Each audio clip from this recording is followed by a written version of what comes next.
اعوذ باللہ من الشیطان الرجیم بسم اللہ الرحمن الرحیم۔ السلام علیکم ورحمۃ اللہ وبرکاتہ۔ درس نظامی چینل کے ناظرین کرام، آج کی اس ویڈیو میں ہم جانیں گے صاحب شرح عقائد نسبیہ کے حالات زندگی۔ ناظرین کرام، آپ رحمۃ اللہ تعالیٰ علیہ کا نام سعد الدین مسعود بن عمر تفتزانی رحمۃ اللہ تعالیٰ علیہ ہے۔ آپ کا لقب سعد الدین ہے۔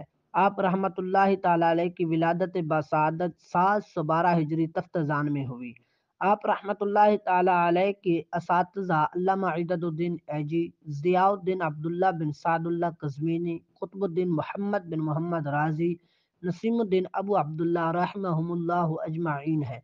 آپ رحمۃ اللہ تعالیٰ علیہ کے شاگرد حسام الدین بن علی بن محمد ابیوری، حضرت علامہ برہان الدین حیدر بن محمد شیرازی، علاء الدین ابو الحسن علی بن مصلح الدین رومی، علامہ علاء الدین محمد بن محمد بخاری، علامہ محمد بن فضل اللہ شمس کریمی، علامہ فتح اللہ بن عبداللہ شروانی علیہم الرحمۃ اللہ اجمعین شامل ہیں۔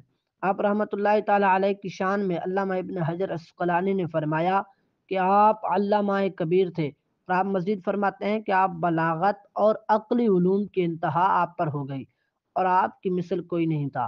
علامہ ابن خلدون نے لکھا کہ میں نے مصر میں علامہ سعد الدین کی کتابوں پر مطلع ہوا جو علم کلام اور اصول فقہ اور علم بیان کے بارے میں تھی۔ وہ کتابیں آپ کے بلند ملکے کی گواہی دیتی ہیں۔ اور علامہ کفوی علیہ رحمہ فرماتے ہیں تفتزانی شافعہ کے بڑے علماء میں سے تھے اور آپ کی مثل آنکھوں نے نہیں دیکھا، اور آپ استاد مطلق تھے۔ علامہ جلال الدین سیوطی علیہ رحمہ آپ کی شان میں فرماتے ہیں کہ سعد الدین نحو، صرف، معانی، بیان، اصول منطق کے عالم تھے۔ آپ کا ذکر لوگوں میں پھیل گیا اور لوگوں نے آپ کی کتابوں سے بڑا نفع حاصل کیا۔